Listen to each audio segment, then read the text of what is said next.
Balabado, ay, bambado. Mami, oh, ay, children crying.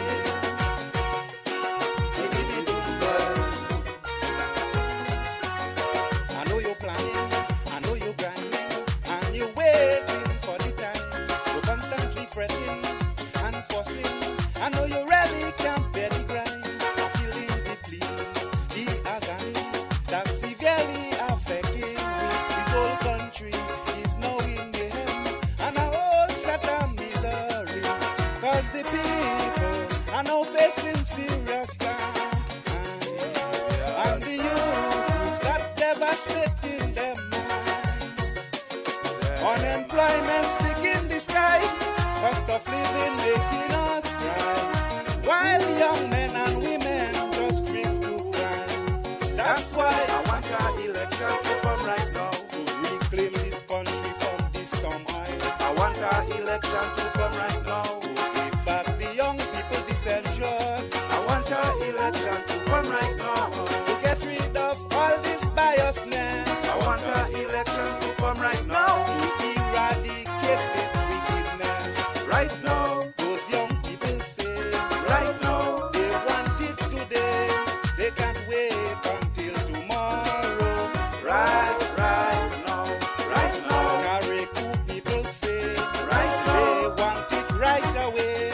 They can't take no more pain and sorrow.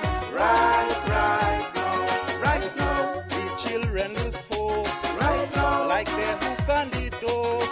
We have to get past and happy to pray for this country. Right now, I tell you, we want our election right now. Whoa, I people crying, people calling,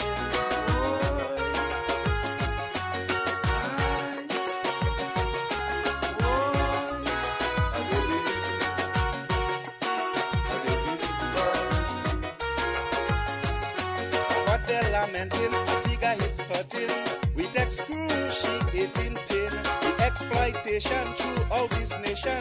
Tell me who going to take the blame? For many years, sharing those tears, and no one show us that they care. Victimization is the solution. Why public servants now in despair? Everywhere you go throughout this country, you can feel the plight of the people. The whole country now confused with infuriating issues. Like them politicians, they rarely lose. That's why I want our election to come right now to stop all this victimization. I want our election to come right now so that we can regain this nation. I want our election to come right now to unify this triland. I want our election to come right now to untangle this state of the corruption. Right now, the whole country says, right now, it is so unfair. We want more transparency and democracy. Right now, it's getting too weak. Right now, it is honesty which are advocating and plaguing the country. Right now, they have to be aware. Right now, public servants in fear. Every day they live in their life in despair. Right now, I tell you, we want our election right now. Oh, people crying,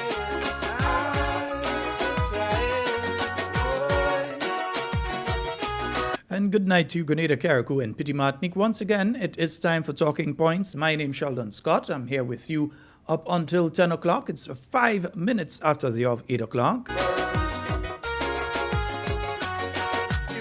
It's been an interesting day. flipping in our mind, causing Saying a special good night to you wherever you are. Those of you listening via YouTube, those of you on Facebook, those of you on We Noise, We TV, those of you listening via that mechanism, we say good night to you. We are concerned about about the future of Also, those of you listening via your neighbor's Bluetooth and so on, we say good night to you as well, yeah? up to now. They can't even see Judge Brand. When you entreat the old people right, you wouldn't be bright. His white minister look like he full of blind. That's why I want your election to come right now to get rid of all those bureaucrats. I want our election to come right now so we can bring back some peace and patriotism. I do hope all of you have had a safe day today because we see what happened. Yeah, we see what happened there. I want our election to come right now to get rid of this absurd thing they call fat. Right now, the whole country dread. Been informed today of some very interesting happenings. Yeah. More stability and tranquility. Right. No, I'll get to the minister and the TV and that thing. I'll get to that in a while. Right now, things just guaranteed. So we go get free jersey and plenty money. Right now. Kaisonians does get paid. Right now. With no delay.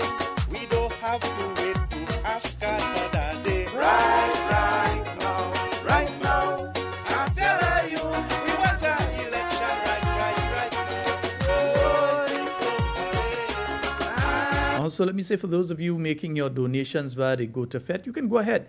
I think some people misunderstood when I said that making your donations would take, no, not on the GoToFet. The GoToFet is immediate. The PayPal is immediate. The one that takes the month before you get it is when you do it on the live itself. You know, you could donate while the live is going on. You could donate on the live. Yeah, that one would take 30 days or so before that one is made available. But when you donate via the GoToFet and when you donate via the PayPal, that one is immediate, yeah?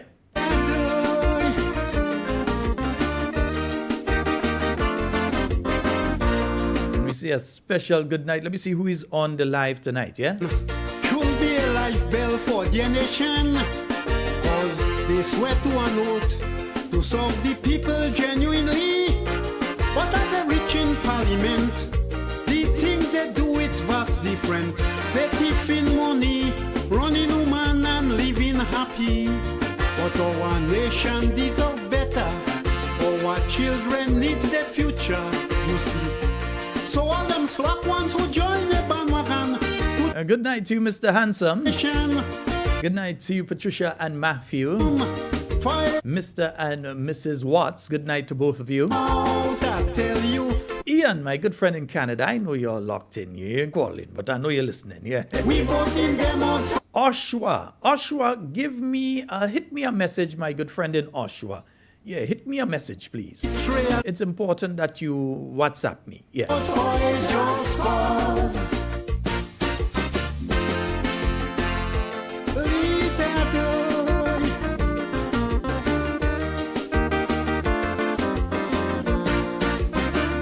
Hey, Moko, good night to you. Ron, good night to you. Jerome, Hillary, let me see Monica, Rodney, Carib Spice, Ian. Merle Patrick, good night to you. Augustine Bridgman, good night. Slogans. So we vote for you to govern.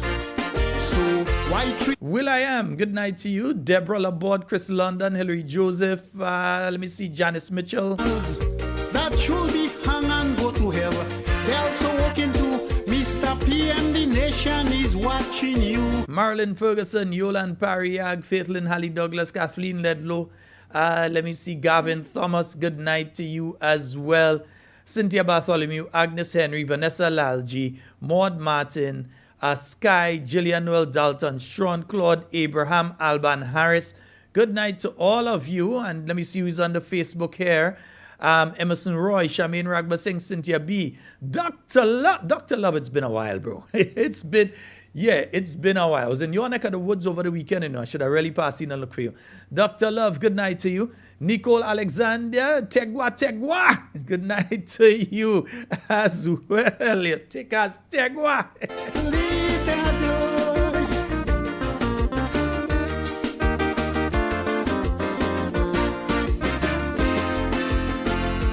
Lead that door. So remember, folks, you can donate via the GoToFet, the pay.gotofed.com/484. You can donate via there. I only see And you can donate via PayPal. so You could make direct deposits to the bank account if you have online banking with Cooperative Bank. the briefcase of money and And I want to thank all of you that have made your donations thus far. Yes, I really want to thank all of you. inquiry, and our nation will do better. Our children will have the future, you see. So all them All of you that make your little pass by Cami, all of you that make your little pass by Helen Marie, we want to say a special thank you. All of you that see me on the street here and you say, boy, hold a 5, hold a 10, hold a 20. Yeah, we want to say thank you so very much. we jetting them out. Too many cat ones in government. We jetting them out from parliament. We jetting them out, believe me. We jetting them out. All the Yes, indeed, folks. And yeah, folks, I've been listening them speaking about the VAT-free shopping day, and this thing look like they don't know what they're doing. You see, in my view, they rushed to do the VAT-free shopping day. They rushed to do it. And in their haste to do it, because I'll tell you exactly what happened here. In St. Vincent, before the last general election, a campaign promise of my good friend, Dr. Goodwin Friday, was that they would give St. Vincentians a VAT-free shopping day. They would ensure that the citizens of St. Vincent and the Grenadines had days that they would be VAT-free. It has taken place and so on. I believe there are more to come. So he promised VAT-free shopping days. Now, on winning the election, they kept that promise. They had the VAT-free shopping day and so on. But in the minds of some people, it was one of the things that pushed people over the edge to vote for the NDP. Yeah? New Democratic Party of St. Vincent. Yeah? So some people believe that was one of the things that pushed people over to vote for the key. Yeah? Now, here in Grenada, the present administration is seeking soon enough to call general elections. I think that is clear from all that we see, the canvassing where they're going. And there's a message to some of you that was sent out to me yesterday to ask some of you to please don't throw water on the people when they come in all your yard. I ain't going to call the community. I will not call the community, but the people come in all your place and only throw water on them and tell them get out the yard. I heard of a next community in another constituency where people were sicking dog and the people don't do them thing. Just, we're not interested in speaking to you, go your way. If you're not interested, just go your way. But don't throw water on them, that is assault. Don't sick your dog on them, that is assault. Right? Don't pelt stone behind, that is assault. So don't do that one.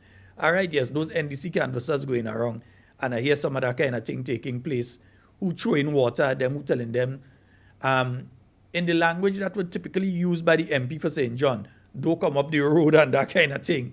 Yeah, them kind of thing taking place. All right, so please.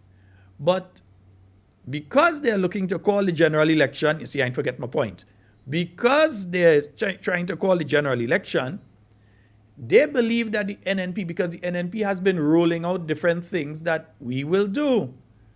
So when you listen to one of the town hall meetings, when you listen to one of the other meetings, you're hearing from the New National Party, you're hearing from them that, hey, this is what we're going to do. In the first 90 days, in the first 100 days, this is what we will get done. Yeah? Within a reasonable time frame of arriving in office, we shall endeavor to have that done. So you're hearing concrete plans and strategies of how to shift the economy of Grenada into high gear and to ensure that the money flows. Because the money ain't flowing. To ensure that the money flows. To ensure that there are costs, because you've heard on multiple occasions in the past few months and past few weeks, the political leader of the New National Party, the Honorable Emlyn Pear, speaking of cost-cutting measures and different measures that will be taken to bring the cost of living down. Yeah? And that is important because you need to get the cost of living down in this country. It's way, way, way too high. We need to get the cost of living coming down. Yeah? It's too high. As it is right now, it is too high. And I thought I had my CPI in front of me, but I shifted the wrong computer, so I had the wrong one with the CPI. This one doesn't have the CPI on it. Yeah. But you're seeing a constant increase in the cost of living, cost of electricity, cost of fuel, cost of everything.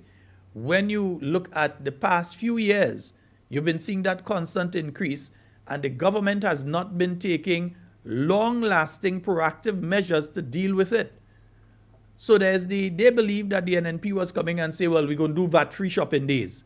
So they run in front and say, we're going to do VAT-free shopping days. Because they believe that the NNP was on the cusp of announcing VAT-free shopping days as one of the measures that we will take immediately on coming into office. So they run in front and they say VAT-free shopping day without any plan, without any strategy, without any timeline of how it would be implemented. So after announcing it, they had to rush and try and put the entire thing in place now. After announcing it is when they had to rush to decide, well, how this thing go work? Well, what we need to do for this in truth, and what the businesses go need to do. And then they went and they put out a list of businesses and said, well, these are the businesses that are going to be taking part in it. And then you had a meeting this week with the businesses, and some of the businesses have opted out. They say, no, what all you're asking us to do there is madness. So they've opted out of it because the government still isn't clear. In fact, imagine now, I was listening to the news tonight, and there they are asking the businesses to please pass the savings on to the consumers. They don't even have a proper mechanism in place to check that.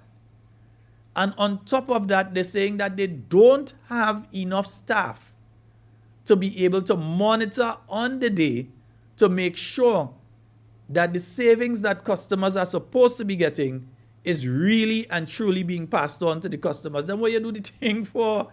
If you know that you cannot do it properly, the people who you're asking to do it are telling you that there are several challenges. You have to go and reconfigure your system for 2 days and then go back and reconfigure your system. They're wondering who is paying for that, who is going to be paying for the people that have to go and reconfigure their pricing system, who is going to be paying for the people to come and put it back, who is going to be paying for all that is going to have to take place to put this in place. We got to wait until the business close on the day before the VAT-free day to go into the computer system and change the pricing scheme to be able to address the changes that are in place for the VAT-free day. So it's not that businesses just say, well, okay, VAT-free today. No, there has to be a change in their computer system, in their inventory, and you have to talk about those who have bonded goods and all that. There's a big discussion that has to take place. So only this week, remember, they're seeking to do this next weekend, you know. But only this week is when they've decided to go and speak to the people who own the businesses that have to deal with this. It's only this week, and some of the people say, no, what you all are asking us to do there, economically and otherwise, it does not make sense for us. We are going to stay out of that. So we hope that they would put out some information soon to let folks know what is the true situation with this thing. If it is going ahead next weekend, the mechanisms for it going ahead, because they rush, they're afraid NNP so much, and they believe NNP was coming and say VAT-free day. So they run in front to say VAT-free day. Yeah? Run in front and say VAT-free day, VAT-free day, VAT-free day. We know NNP was going and say it, so we run in front and we say it first. Yeah, right. Now you're having problems to implement it. We honestly hope that it comes off okay and that Grenadians can make some serious savings. We honestly hope that Grenadians would be able to benefit from the move. We hope that Grenadians would be able to have some significant savings and that savings would benefit them in the long term.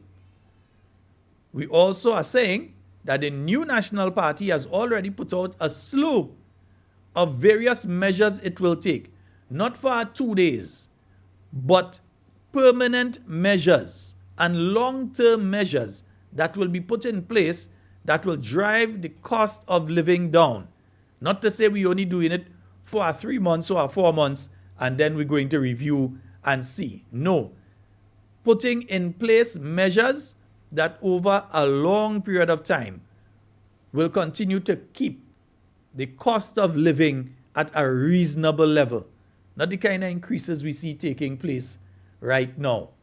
Yeah? Not the kind of increases we're seeing taking place right now. It's love.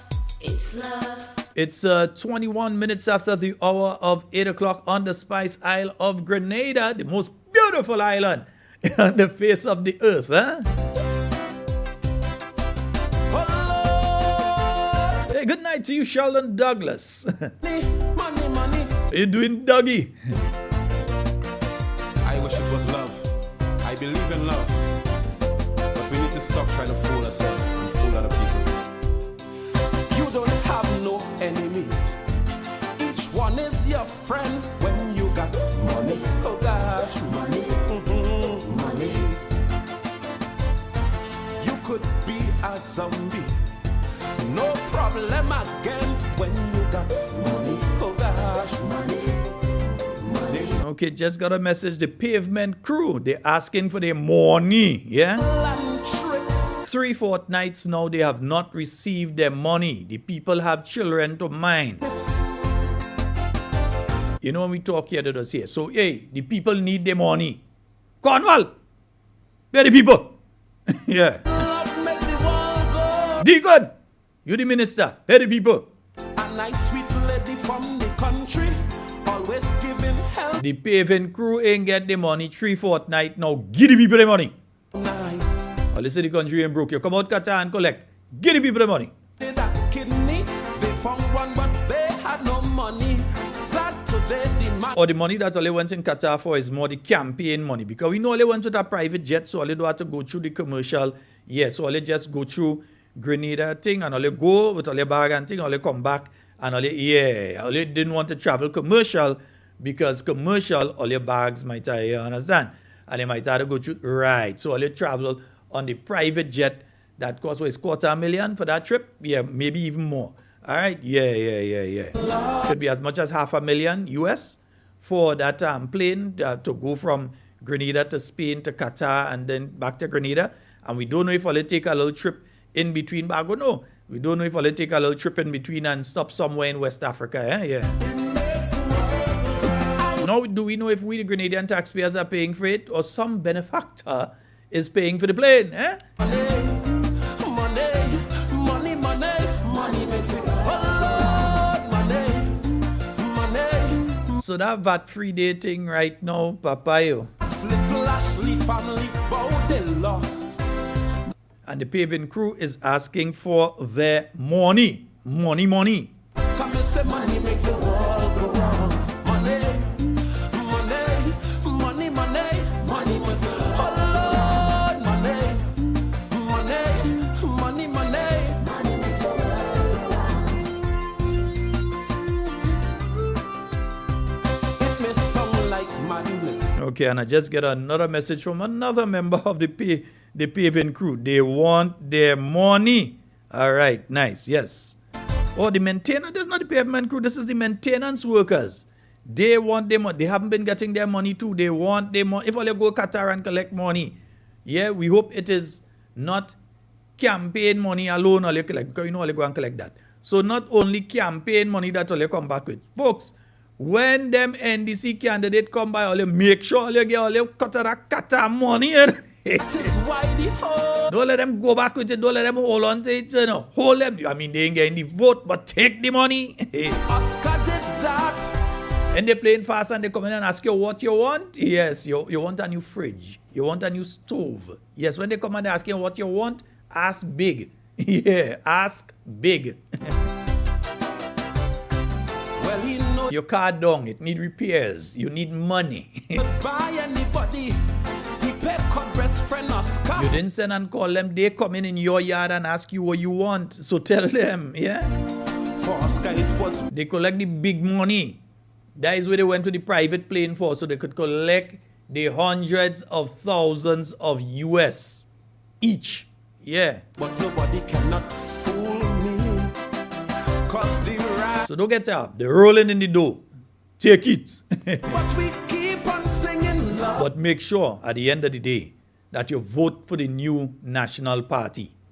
Yeah? Not the people that only know you every 4 years and they come and they're trying to fling some money in your hand. But the people who will make sure that you and your family could eat for the whole 5-year period and not just look for you in the few weeks before an election. They come into you busy, busy, busy. You forget what the MP look like because they never come back to you. Some of you who voted for them, you forget what the MP look like because they never came back to you. Their numbers changed after the election. You couldn't contact them, you couldn't find them.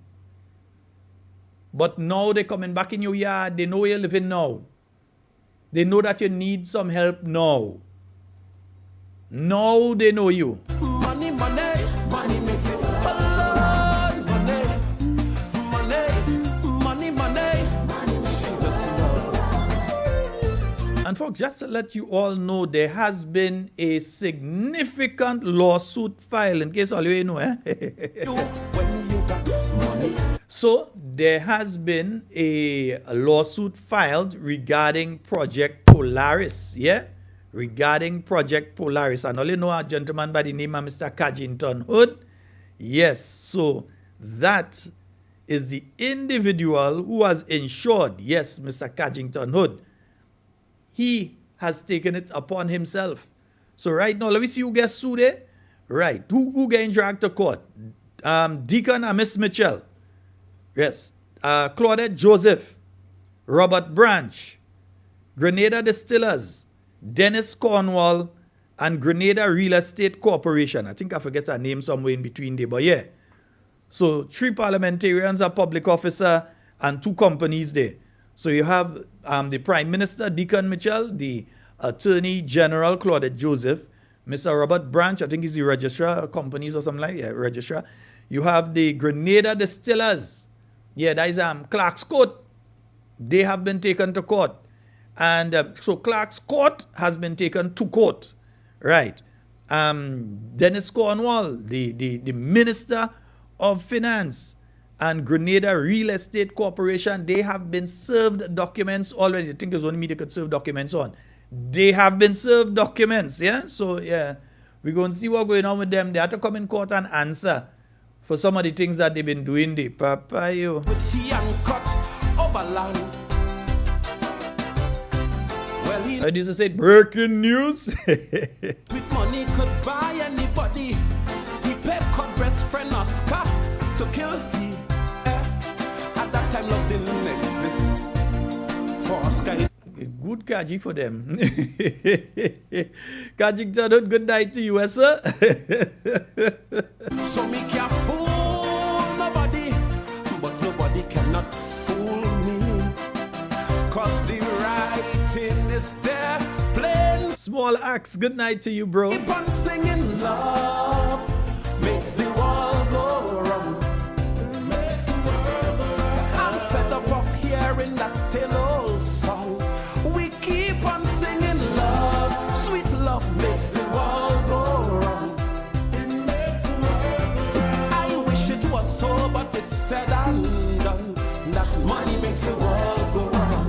Money, money, money, money, money makes the world. Money, money, money, money, money makes the world go round. So much fun from bodies up to today. And folks, as you know, last night I did speak. I did raise the alarm regarding an individual. As I said to you all, I did have the information yesterday. I did have the photo and I did have the message that was circulated. I did have that information yesterday. And I did read for you with leaving out the name of the individual. I didn't put their picture up. I didn't put the name out and so. But I put the information out and I challenged them to say that I was lying. Yeah? I challenged the government to say that Sheldon Scott came here, created panic, and was lying. By the time the program was ended, The photo started circulating, and the exact message that I read on air, the only thing I left out was the name of the individual. But the exact message that I read on air last night started circulating. Yeah? And by this morning, by 11:30, said individual was in custody. Yeah? Said individual was in custody by 10:30 this morning. They were found in the Grand Anse area. Remember, I did say that they are from Tantine, but they're known to be in the area of Montu, right? Montu was real clean this morning, boy. Hardly had anybody around. Yeah? But there are some questions we have to ask. But before we ask those questions, I think it would be important for you all to see the news stories that came out regarding this issue. So on GBN, information circulated on social media that a man being quarantined for tuberculosis had left the isolation room at the General Hospital. The man was later found at the CTEC gas station and taken into custody. The Grenada Broadcasting Network has since confirmed the incident with authorities. We get more in this report from Shania McIntosh. Tuberculosis, or TB, is an infectious disease caused by bacteria that primarily affects the lungs. It can spread through the air when a person with active TB of the lungs or throat coughs, speaks, or sneezes, particularly during close or prolonged contact. On Wednesday, August 19th, information began circulating on social media that a male had left a hospital facility being quarantined for TB. The man was later located at the CTEC facility on the Merce Bishop Highway. According to a public notice issued by CTEC, at approximately 10:50 a.m. Thursday morning, the man identified as Dwight Ross entered the compound through its back exit and was observed by a customer who alerted staff. CTEC says the Ministry of Health and the Royal Grenada Police Force were immediately contacted, and the area was quarantined while safety protocols were activated. At approximately 11:30 a.m., Ross was removed from the compound through the joint efforts of health officials and the police.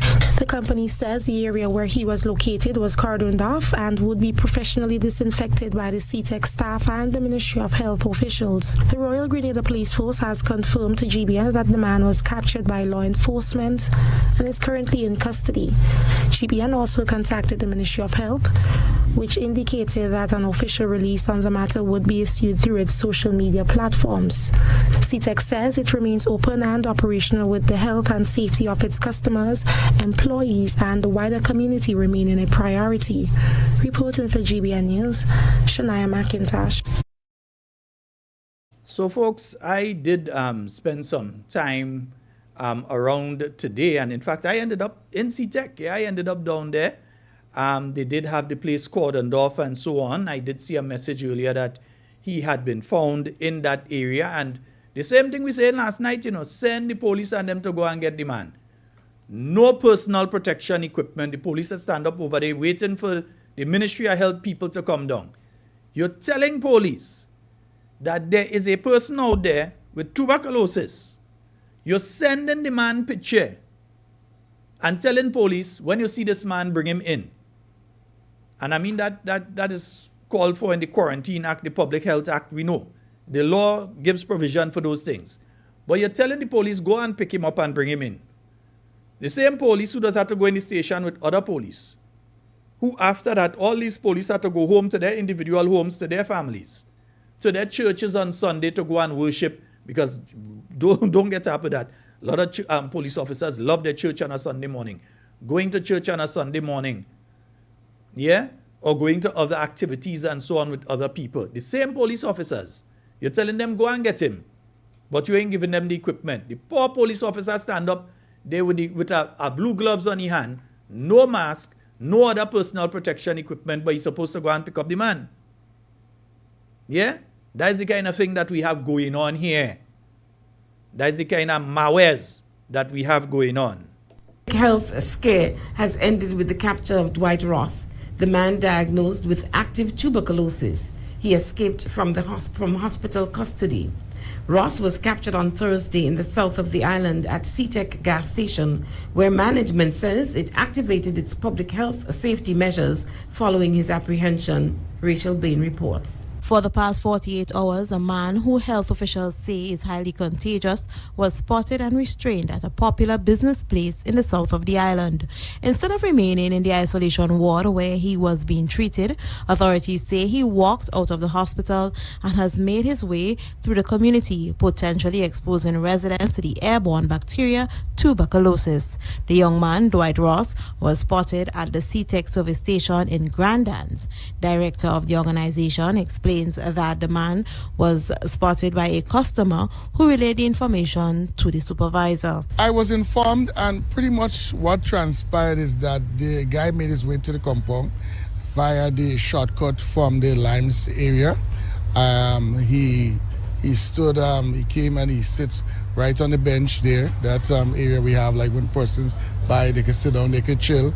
And I actually reviewed the tape, so I'm not saying no from what they tell me, I'm saying from what I see.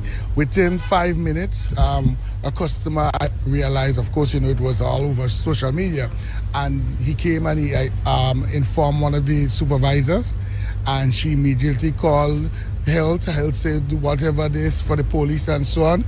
I would say within about 15 minutes they got here. Tuberculosis, according to medical practitioner Dr. Terence Marisho, is a serious bacterial infection that primarily attacks the lungs and spreads through the air when an infected person coughs, sneezes, or even speaks. Tuberculosis is a disease that is preventable and it is curable. Okay, if you contract it. Now, people who contract it usually are found in spaces where there's a lot of crowding. For example, prisons, or in third world countries where there are a lot of people living in housing conditions that are very, very crowded. So if someone has it, then it is easy to pass it on to other people. It's highly, highly contagious. That is the problem with tuberculosis. According to Dr. Marisho, we are looking at a potential epidemic if we do not contain this immediately. This is not a common cold. This is a bacteria that requires isolation and immediate treatment. No, you can't refuse treatment because you have become a risk to the public, or the environment in which you live. And you're going to pass it on. And tuberculosis is an epidemic, and it can also become a pandemic if you're not careful. But because of research and because of advanced treatment these days, millions of lives have been saved over the world in the last 30, 40 years. Since this thing has become a problem.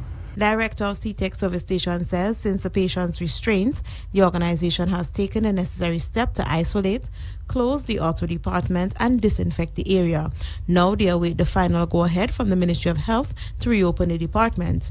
This, Antoine says, is just a precautionary measure. He was sitting right on a bench, but for safety, we cordoned off that area just in case he made contact.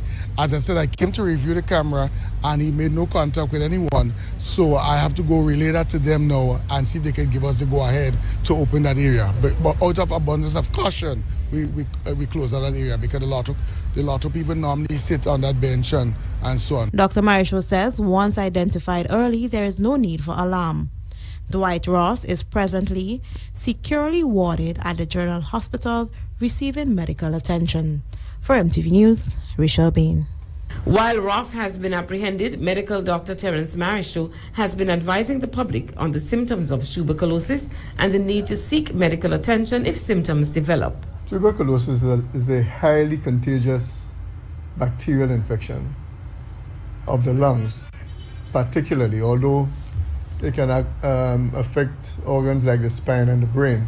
Tuberculosis is a dangerous disease that is characterized by a cough that lasts for several weeks. You can also cough up blood or sputum in the process. We have chest pains, you have fever, you have chills, and also weight loss. Those are some of the main symptoms of tuberculosis. Dr. Marichaud also noted that vaccine hesitancy among some parents can play a role in the spread of preventable diseases. We are noticing lately, although it's something that we are vaccinated against in early childhood.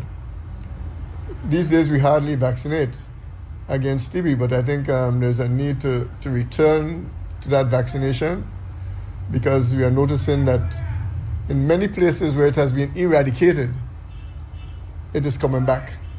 Cases are being identified in the United States in particular. Quite a number of cases are being identified.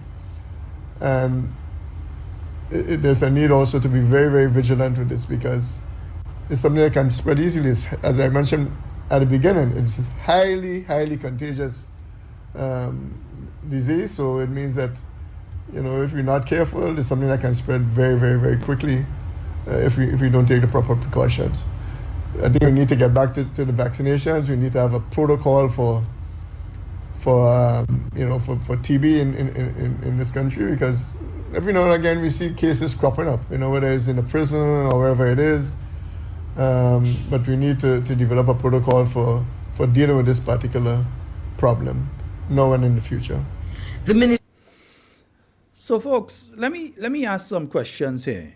And I'm asking some serious questions because I myself and my son, myself and Javon, were nearly exposed to that individual. One, the track that they're speaking about that connects, that is me and Javon, we always passing there.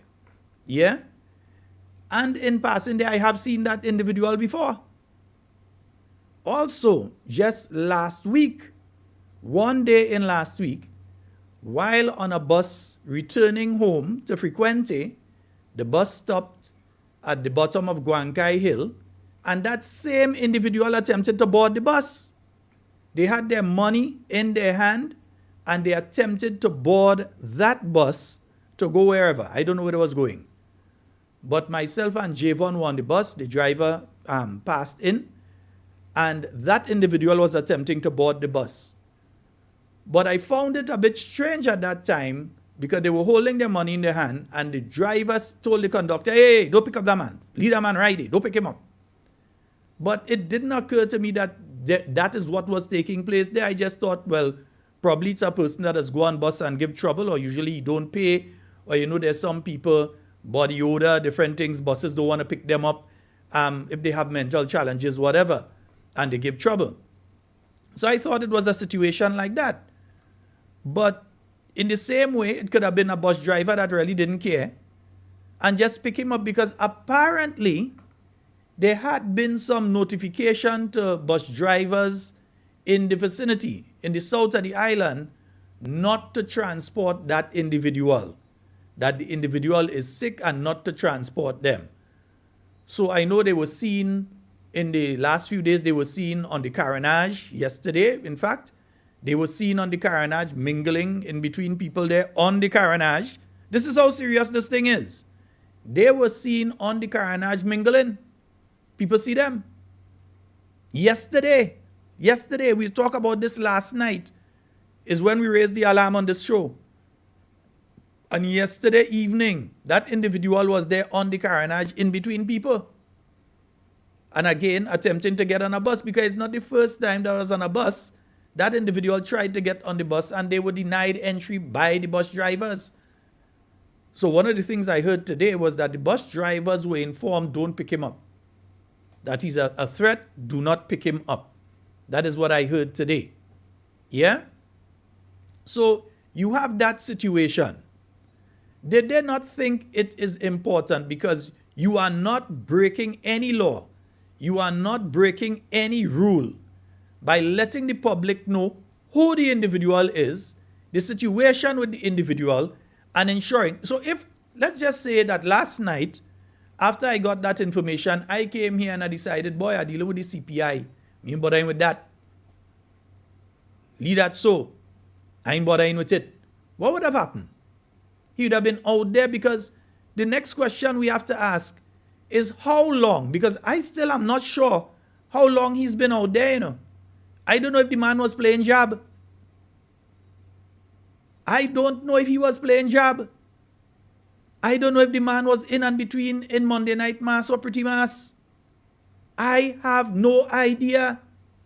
And how in the hell can we have a ministry of health who knows that you have this infectious individual out there and not do all in their power to make sure that that man was detained and placed in the proper facility at a point in time that you knew there were thousands of Grenadians on the street?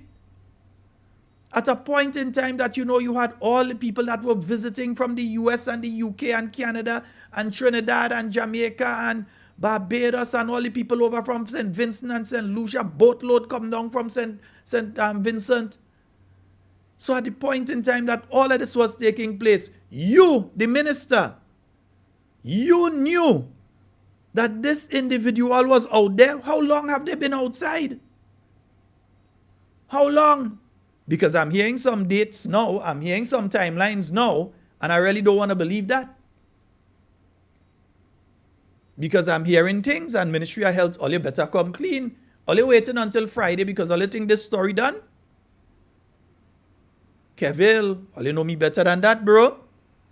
Kevil, you've known me since the 1990s. You know better than that. This story ain't dead. The minister should resign because he has endangered the Grenadian people through his own lack of action. The laws are clear. You have the Quarantine Act that could have been used to ensure that this individual was picked up a long time and placed in a proper facility. And I hope that he's not placed into the same facility he just walked out at the last time. And I hope that those that are guarding him have been given the proper personal protection equipment to ensure that when they go home to their family, they don't have to be worried. Or their families don't have to be worried. That they don't have to worry that when they leave there, they might have to go and take a bus with everybody else. I hope that that has taken place. This is outrageous. This is outrageous. This is not an easy matter, you know.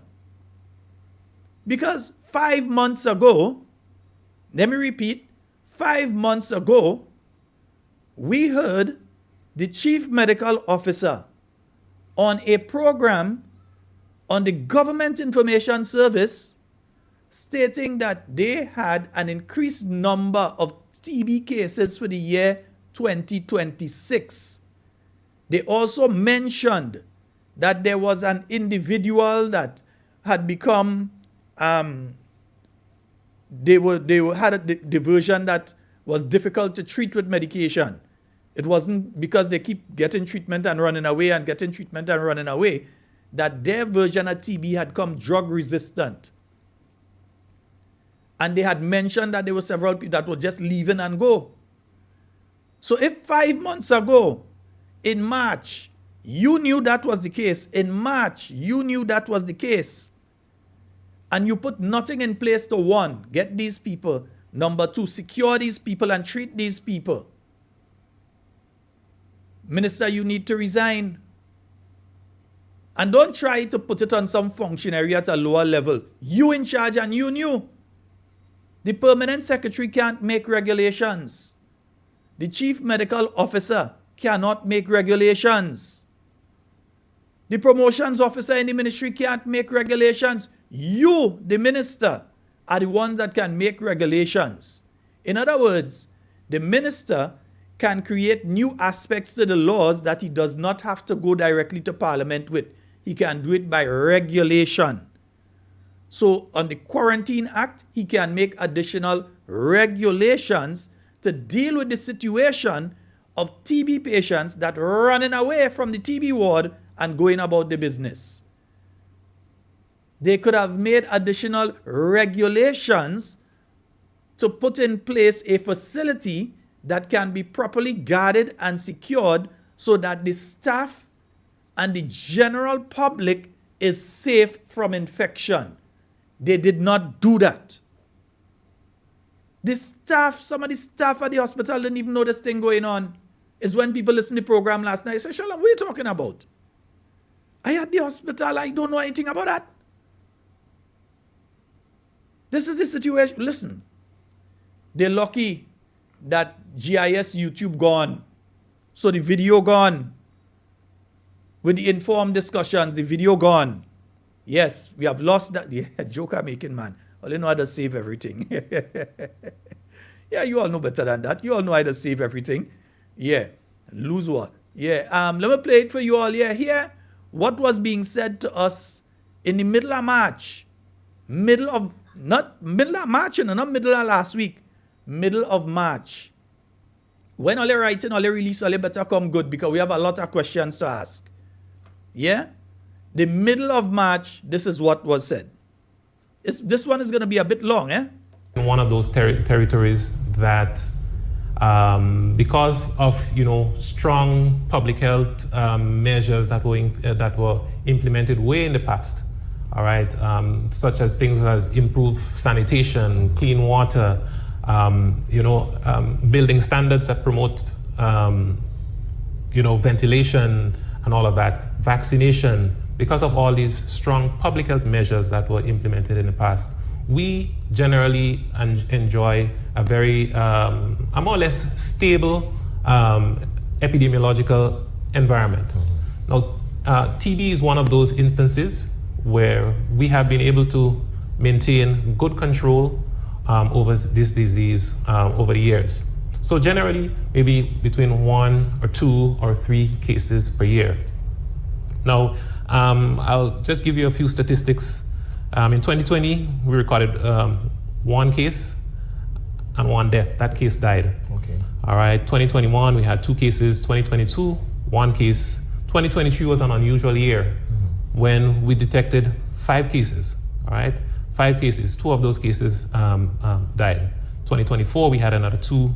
2025, 4. But unusually, in 2026, we already have 2 cases in the first. We haven't gone past the first quarter of the year. Right. So it is a cause for concern. I agree. It's a cause for concern because TB is a serious disease, and this year we've had one death. One death from TB. All right, and that's the thing. TB is one of the leading causes of death, worldwide. Infectious causes of death worldwide. Mm-hmm. In fact, COVID was the only disease in recent time that has surpassed TB in the number of deaths annually. TB causes, in 2024, about 1.2 million deaths from TB alone. So it is not a disease that we should take lightly. Right, yeah. Because for my research, that is the pattern of the disease, and also you find the humid temperatures, those conditions are ideal for the bacteria to actually thrive. And so, which brings me to my next question here, the challenges we are facing, and I'm speaking directly to the individuals out there who may know of someone who is not following the treatment protocol as they are supposed to, or persons who might be just taking it lightly and, not practicing proper hygiene and so on. How concerning is that for you and for the Ministry of Health? Well, this is a huge, I should say that this is a huge concern for us right now. Now, in 2023, we noticed something different happened, all right? 2023, we detected 5 cases. But these cases were particularly concerning in that they were individuals generally between the ages of, 30s, early 30s, 31, up to 60 plus, all right? But the majority were individuals under 50, all right? But we noticed a different trend. Now, normally, when someone is diagnosed with TB disease, we had the practice of they would be admitted to hospital for a very short time, maybe a week or 2, where they are started on treatment, just to monitor and ensure that they're tolerating the treatment okay. And then they are released back into the community to continue the treatment, because an individual who is on treatment and is compliant, that individual is not really able to transmit the the risk then is lower. The risk is extremely low. Okay, good. All right. So those individuals would ordinarily continue their treatment in the community, and we've had no issues in the past. The clients that we've had, they were all compliant, and we had no issues. However, the cohort of cases that were received in 2023 were particularly challenging in that they would not comply with treatment when they're released from isolation, all right, and they would hide away from health authorities so that you make it very difficult to find them. So we had to resort to keeping them for an extended period of time in the isolation facility. Okay. At the isolation facility, their behavior was very disruptive. Even violent amongst themselves and to staff. And patients. So it made treating them quite challenging. They also were very resistant to accepting and actually taking the treatment. All right, because these are tablets. The treatment consists of tablets that they must consume. Okay. And they were very resistant to doing that as well. All right, so we tried to keep them as long as possible, then follow the usual procedure, and follow them up in community with the difficulties that I mentioned before. We've had instances where they have escaped from the facility. All right, we've had to involve law enforcement to get them and bring them back. So it was a very challenging group. So what was the result of this? They would be admitted, they would be kept, we keep them as long as possible. They would be very disruptive. Then they're let out, they escape, and don't follow up. They don't follow up, they don't take any treatment. They will be readmitted in respiratory distress as a result of the progression of their disease. We would treat them. As soon as they get back on their feet, they would resume that same pattern of disruptive behavior, all right? Then they would go out. Then they will get readmitted again in respiratory distress. So this is a cycle that has been occurring, and that we have been, we've been faced with. Now that also compromises the health and safety, not just of their loved ones and our community, but also of healthcare providers, because they are rushed back into the system. It puts a strain on already scarce resources. And so having to keep repeating that cycle, I mean, it's just something that has to actually stop, because we cannot continue to go down that road. Yeah, I mean, it is a dangerous cycle. All right, it is a dangerous cycle that leads to even more dangerous consequences. All right, and these individuals they have their buddies, they're liming it. Most of them are young men, young to middle-aged men. All right, they're probably in the rum shops, sitting and drinking with their friends, and putting everyone in danger. And even traveling on public transportation. All of that. All right. Now, most recently, this sort of behavior,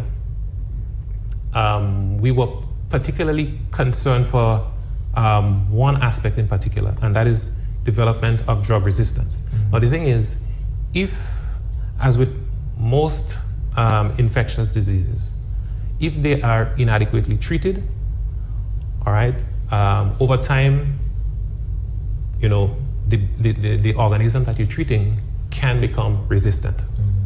All right. So we were always concerned for the development of resistance against, these organisms. And, this week, this has been confirmed. All right. In one of these individuals who we've had to repeatedly treat and escape and treat and escape and all of that.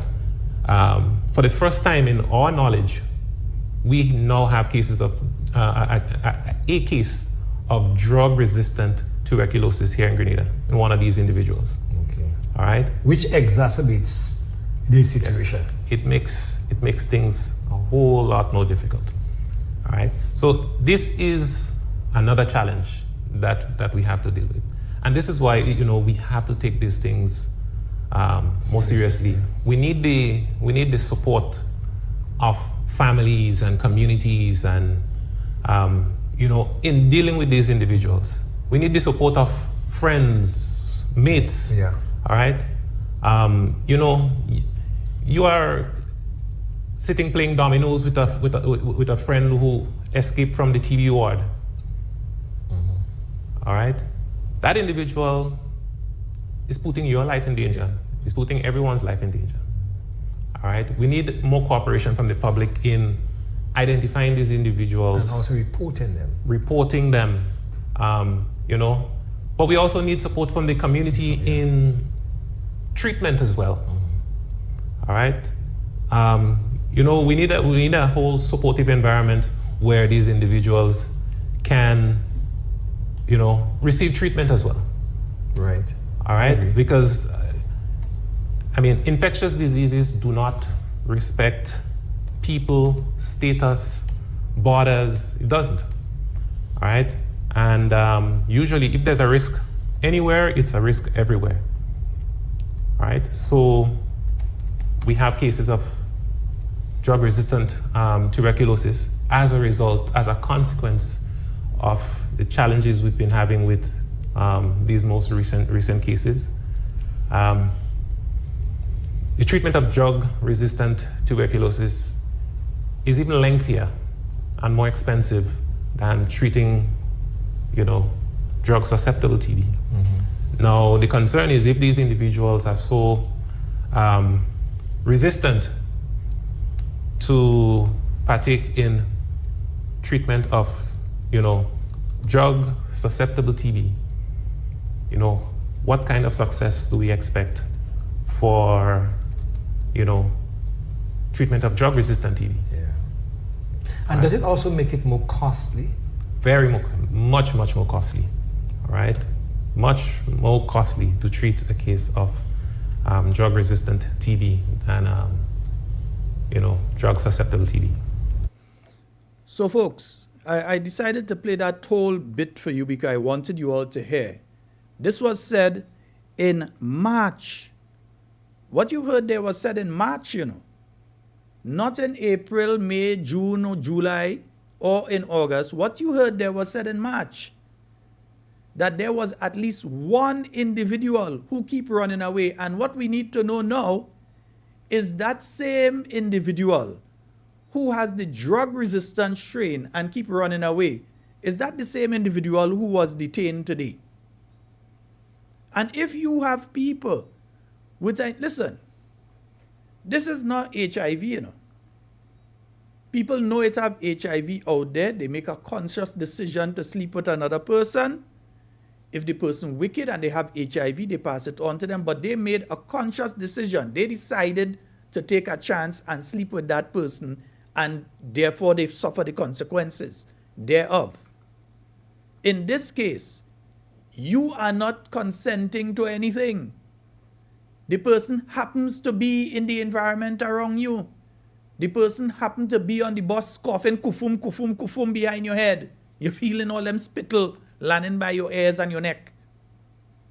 The person just happens to be on the terminal where you're there, or in the line as you're going to buy something.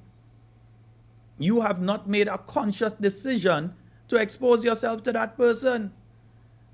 And as such, measures should have been put in place even before that interview took place.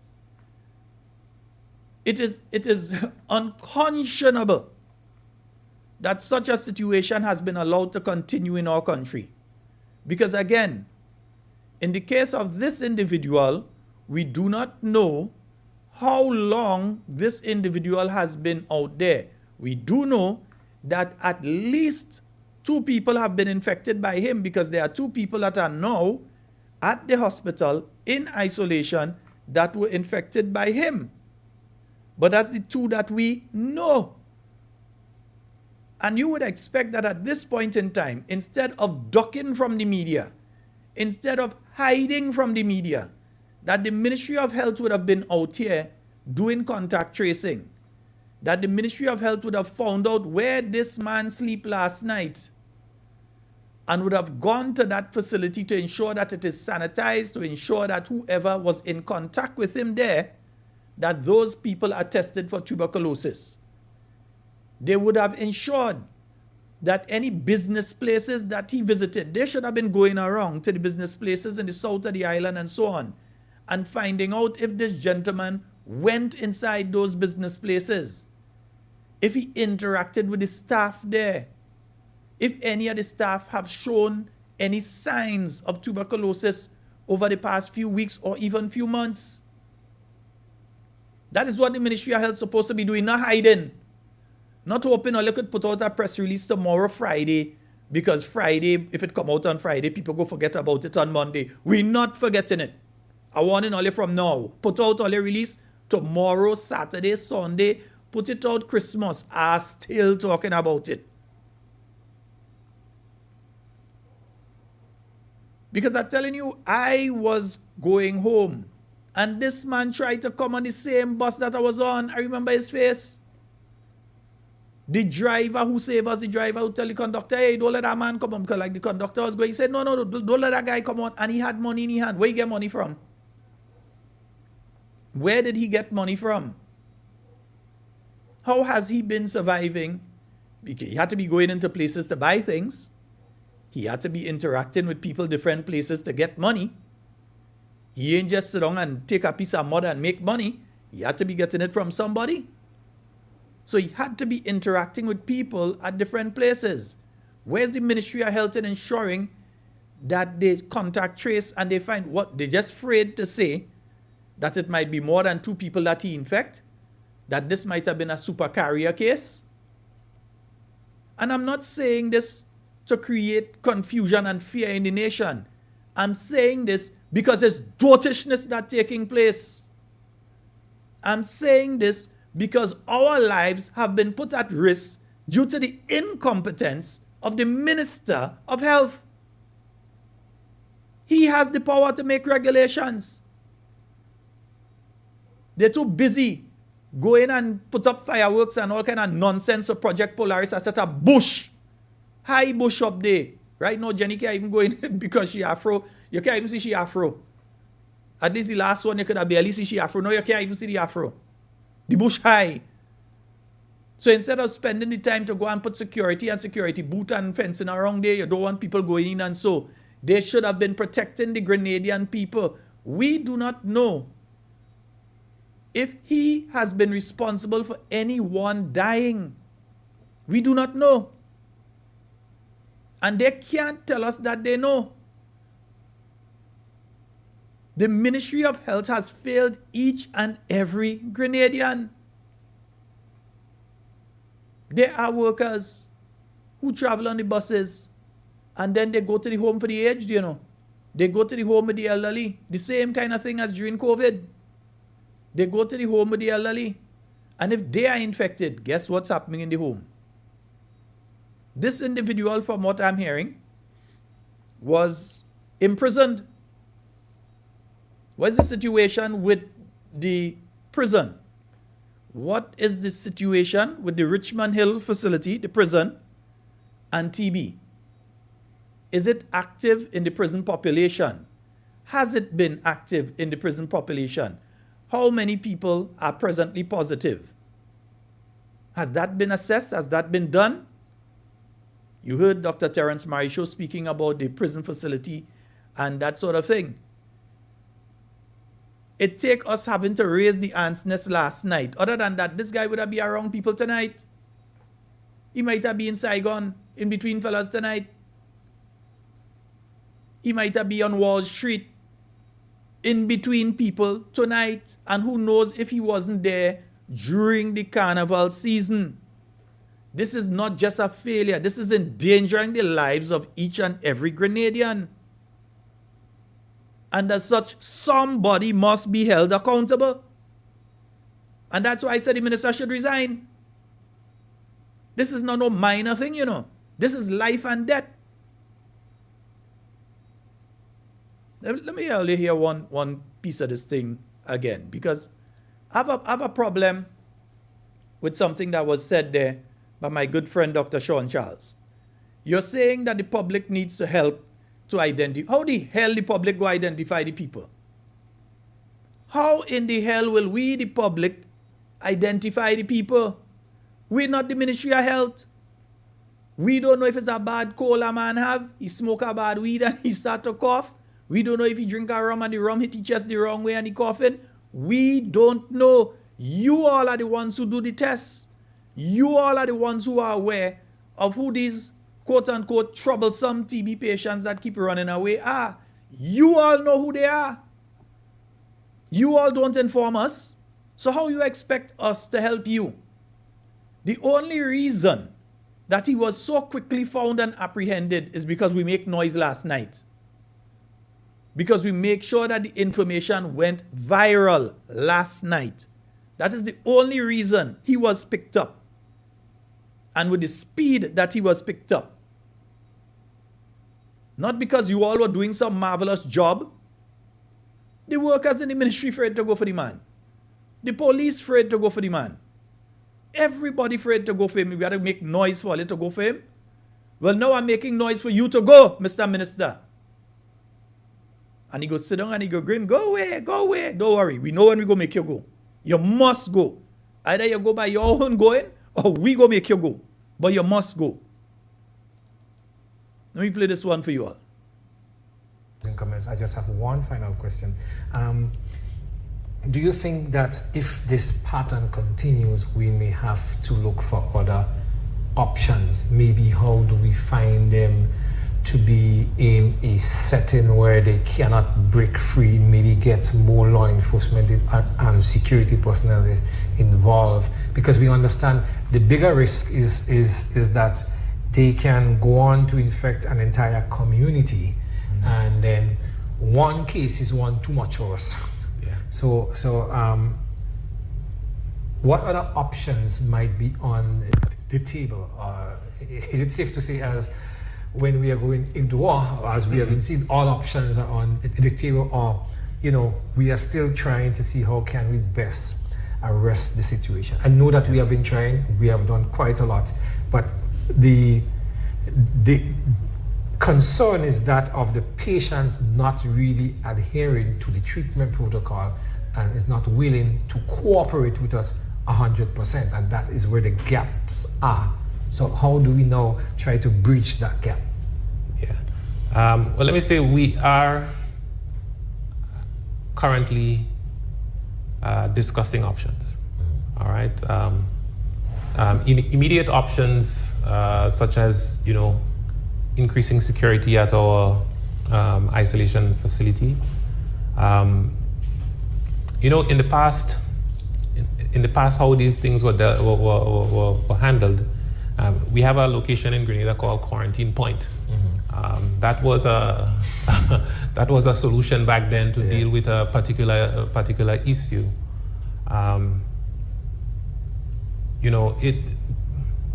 We are considering all options. All options. I mean, we certainly have to deal with the public health threat at hand. I can't say that we are going to set up another quarantine point. No, I do not believe that would be the approach. I would like the approach to be greater cooperation from the public, from everyone. Everyone has to feel some level of responsibility. Again, this guy has been out, we don't know how long. You all didn't send out a note, you didn't send out a picture, you didn't say there's an active TB person around, nothing. How could the public help when we don't know? So these people are walking amongst us, these people are coughing and talking and infecting people, infecting all our children, infecting the babies, infecting the elderly, infecting the sick people. They are around infecting people, and we don't know who they are because you all don't tell us anything. So how could the public help? How can the public help if the public don't know? We didn't know. I saw the guy telling you, I saw it, and this is not one time. I constantly see this guy around. The guy does be Saigon. He does be all over the place. I could name businesses that I've seen this guy walk into already because of a guy that I know around. I wouldn't go and name the businesses, but I've seen him go into certain businesses already. In assisting the Ministry of Health in tackling these situations. All of the individuals that I mentioned have families. They have friends who know who they are. Right. They have buddies who they line with, and these are men, men in the prime of their life. We are speaking about.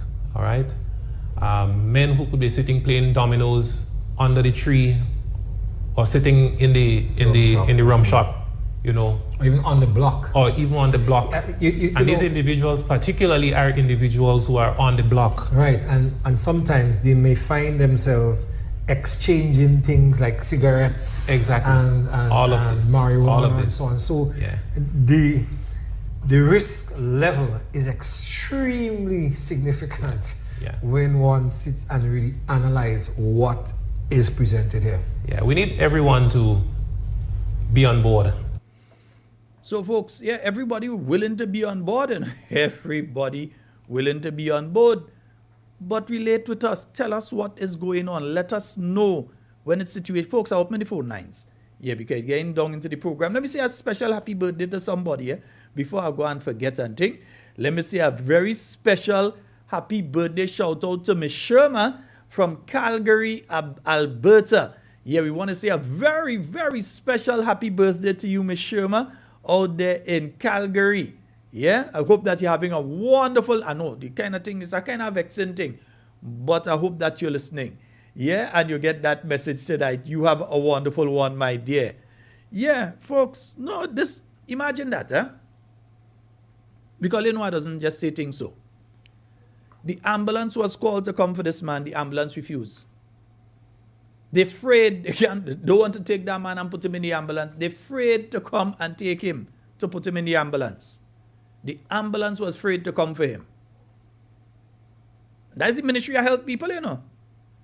Who's supposed to be able to come and collect him. They're afraid to come for him. And the police officers had no mask, nothing. They had to, the ministry had to send masks and things for them to be able to go and do what they had to do. Man, we have a call on the line. Hello, good night. Hello, good night. Hello, good night. Good night. Go ahead, caller. Children are always saying, thank God for you, you know. Thank God for you and your program that will help us, you know. Otherwise, we'd have left in the jungle, lion and tiger would have eat us up. Lion and tiger would have eat us up.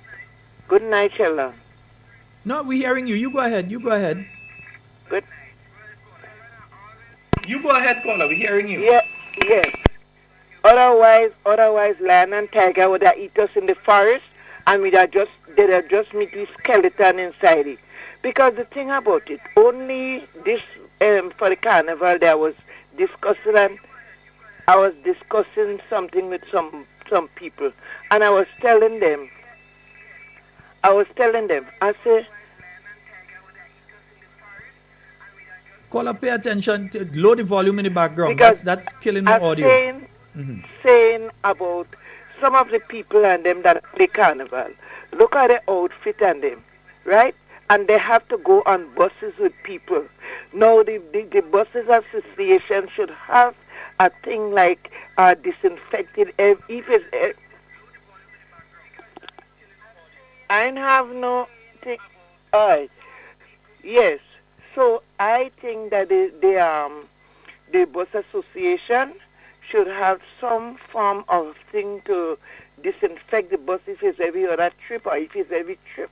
Because some of the people that comes on the bus, sometimes the outfit they have on, you don't know what problem they have. So when you do that, you're helping each other, you know. And by that now you're saying that you're helping, because the Ministry of Health is no health, If death is not no health, so we have to be very, very concerned about that. Thank you very much. All right, caller, thank you. Yes, so 440-7377, that is the number for you to call and get, that is the number for you to call and get onto the inside of tonight's program. You can call us on the WhatsApp or you can call us directly. Please remember to lower the volume of whatever you're listening to the program on in the background. Okay, here you hear the screech a while ago. Yeah, that was because there was something in the background there.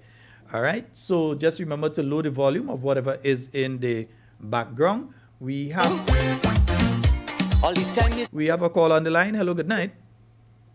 Hello, good night, Mr. Sheldon Scott. Good night to you, Kelly. And good night to the Grenadian people home and abroad.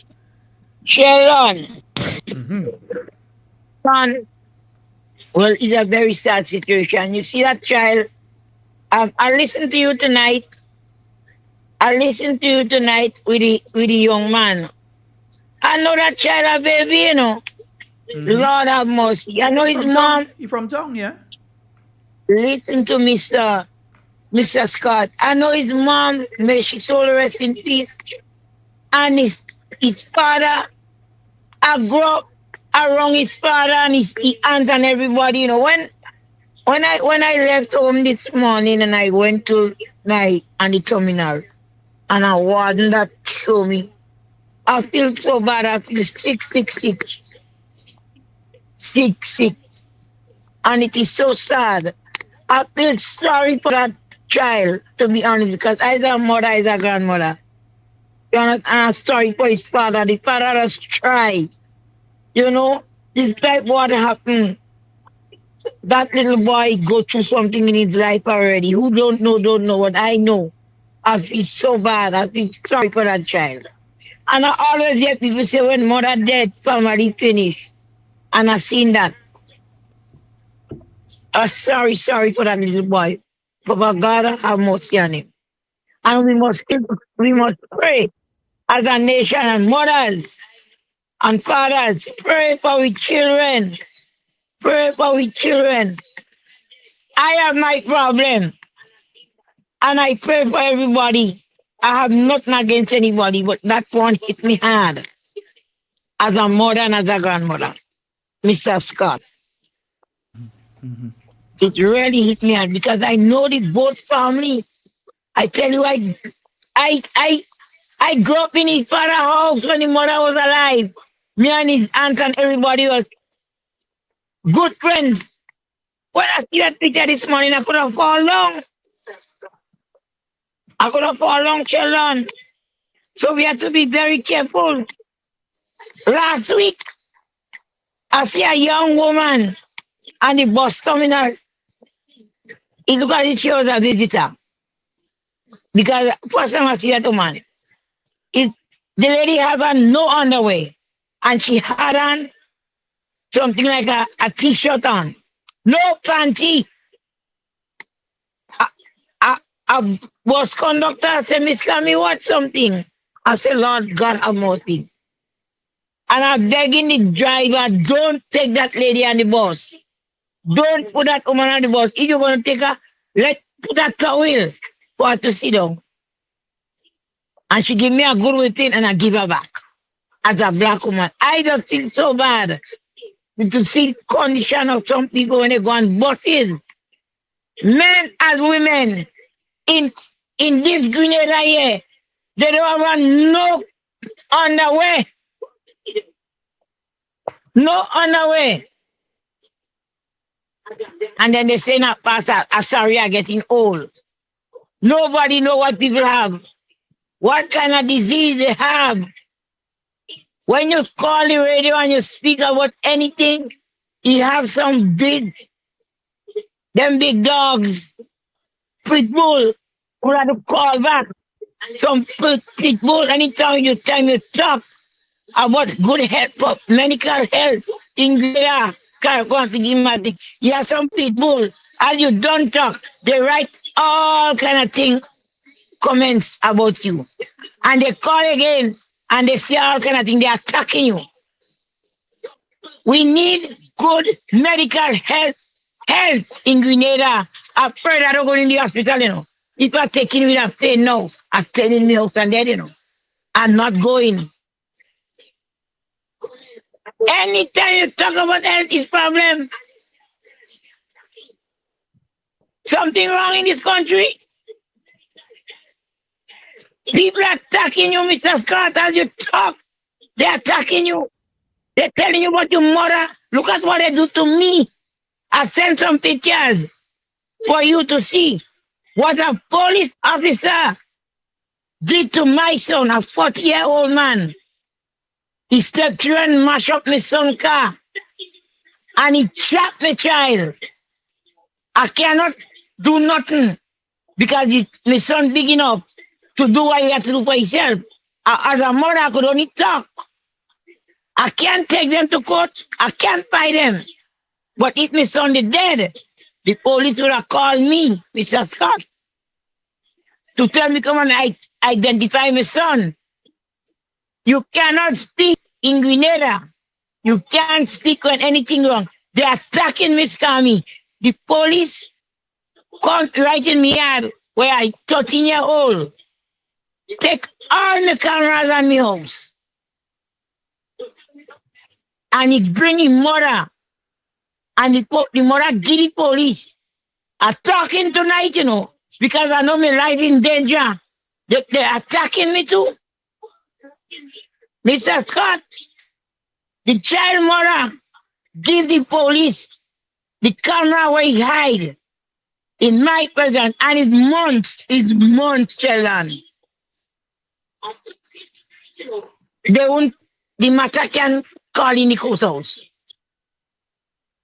And I could stay in my house and see inside the mother bedroom and if she join home. That's to tell you how close we live. 4 cameras, a 13-year-old, and I won't get a hearing in the court. You know what one of them said? She's a NNT. She's a NNT. So I mustn't talk for me right as this is a democratic country. They're attacking me. They cut out me water. They cut out me cable. And I didn't owe them. When I go to pay, a little blackboard inside there say, Miss Kami, they can't stand you, you know. They can't stand you. So they'll do you anything. Just be careful. Make sure you pay them things on time. Because they go always do that because they want to shut you up. But they could do, or you could cut water. All you could do whatever you want. I had to talk attacking because I come here to Mr. Scott. In trade, none of you all. Nothing all you could do to me. Nothing. So that alone to tell you. Look at what going on with the child with his TV thing.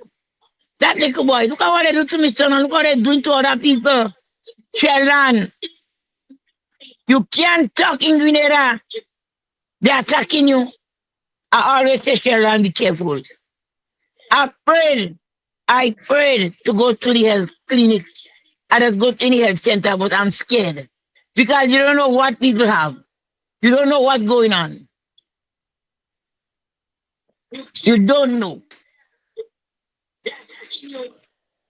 The commissioner of police and the police and them, it was my child, a 40-year-old man. The chap of police, he would have been a dead man. They'd have shoot him and kill him. Or they'd have beat the hell out of him and they'd have put him in jail. And we could not stand bail for him till he hearing. But look at what they're doing to me. It's not right. When you see Mr. Scott, just give me a time, let me talk because I'm so stressed out. When you see things happening to people,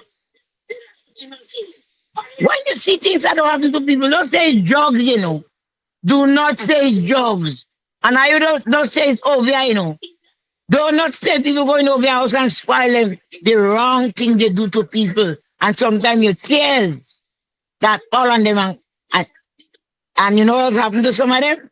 They just had to walk with a bag for them to pass stool, or they had to walk with a bag on them so they could pass some urine. Because when stress had to damage them, it's because of the wrong thing they do to people. Be very careful, people, what all they do to people, children. And a warning from the head of this country. Let me tell all you something. When things start happening to somebody, don't blame nobody, you know. Don't blame people and say that they spoil them, and are you run by Donovan, and are you run by Pastor King.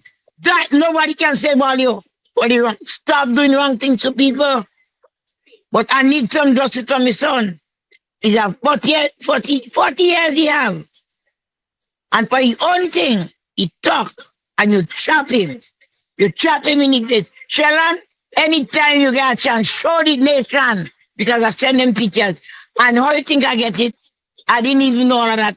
On Facebook, I see this morning. And I asked a young man to save it for me. And I send it for you to see. I send it for you to see. Anytime you get a chance, show the world what they do to me son. Show them. The grandmother that leave a little money for him. The grandmother died and she leave that in will for him, and he take the money and he buy a little car. And from the time he buy that car, it's problem. No justice. It was him. They lock him up. Have a good night, Grenada. And I don't want nobody call me and ask me nothing. All right, Cammy. I don't want nobody call me. Yes, sir. We shall see in the morning, please the Lord. Yes, somebody needs something for you, eh? Yes, no problem. Somebody needs something for you. And before I go, let me tell the people what has dropped anything in the bottle. Whenever Ali drop something in that bottle, don't tell me. Make sure he get it. He just get it. God, he don't make me feel bad. Do not say make sure he get it. I always get it. That's one thing. All right? Always get it. Okay. Have a good night, Grenada. All right. And Cammy. nobody called me. Nobody called me and asked me no question. Good night. All right. And folks, I've just seen the Ministry of Health has put out a release. I know if the Ministry of Health feel everybody should put in this place. Or they take a whole day to put out a release that says this. I ain't put it for you to see. Let me put it for you to see, man. Yeah. So this is a release that has been sent out by the Ministry of Health. Yeah. This is a release that has been sent out by the Ministry. I'll come back to the phone lines in a short while, folks. Give me a moment. Ministry of Health public statement. Patient safely returned to the General Hospital's isolation unit. Safely after he infected 2 people already. All right. St. George, Grenada, Thursday, August 20th, 2026. The Ministry of Health confirms that a patient receiving medical treatment at the isolation facility of the General Hospital temporarily left the facility by exploiting a physical weakness in the structure. Lie already. The individual has since been safely returned to the facility and remains under medical observation. The identified structural weaknesses are being addressed. So they ain't addressed yet. They are in the process of being addressed. Okay. With urgency to ensure that such situations do not reoccur. The ministry reassures the public that all necessary measures are being taken to safeguard the health and safety of the population. We extend our sincere gratitude to the Royal Grenada Police Force for their assistance and to the public for their concern and support in resolving this matter. All you didn't damn well tell us anything before we talked last night. All you come in and thank us so we concern and support. Somebody had have to roll.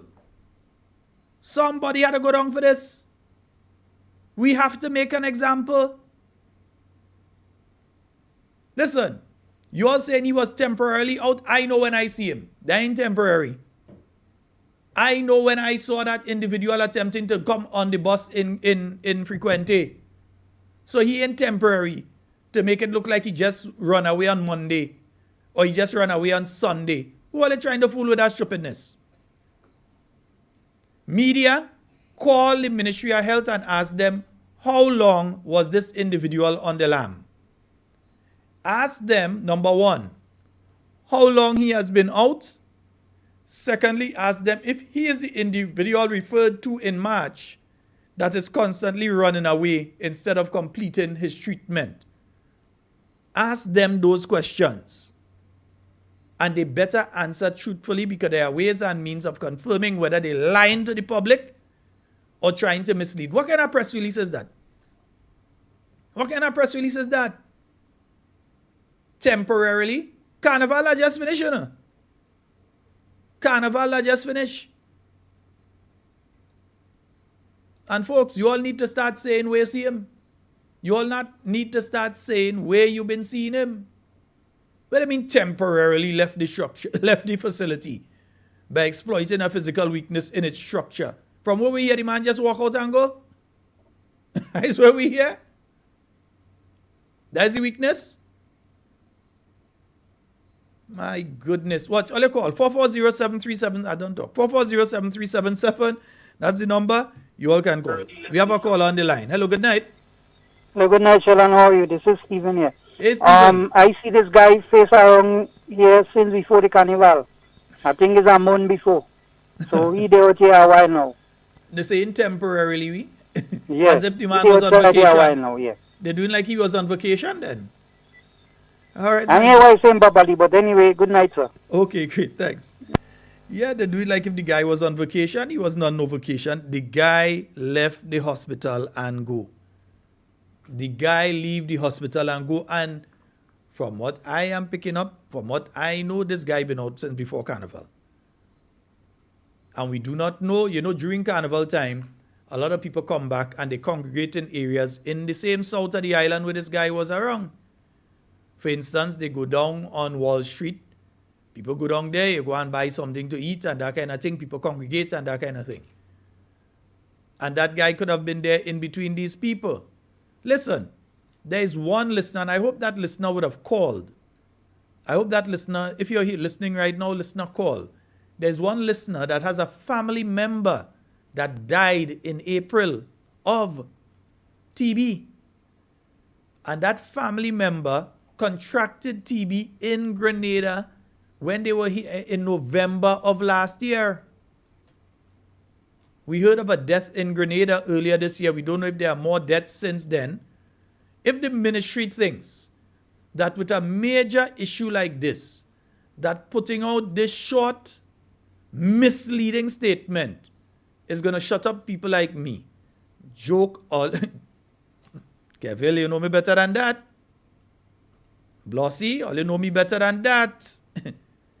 Even the minister who listens to this program religiously knows me better than that. All you know, I ain't going to leave this alone. All you endangering the Grenadian people. Where's the message about contact tracing and following up and so on? So he inside now. We make noise last night. He inside now, and that is the end of it. So anybody else he infect out there now could be out there infecting other people, and that is the end of it, right? That is what a caring government does do. That is what a caring minister and a caring ministry does do. You know for a fact he infect too. The man attempted to go in a certain building this morning, The man came from somewhere in between people. The man was interacting with people. My goodness. 440-7377. We have roughly about 21 minutes remaining on tonight's program. Folks, give me a call. 440-7377. That's the number to call and get on the inside. Or let me, I can't even see. 440-7377. Yeah? Let me play a tune, man.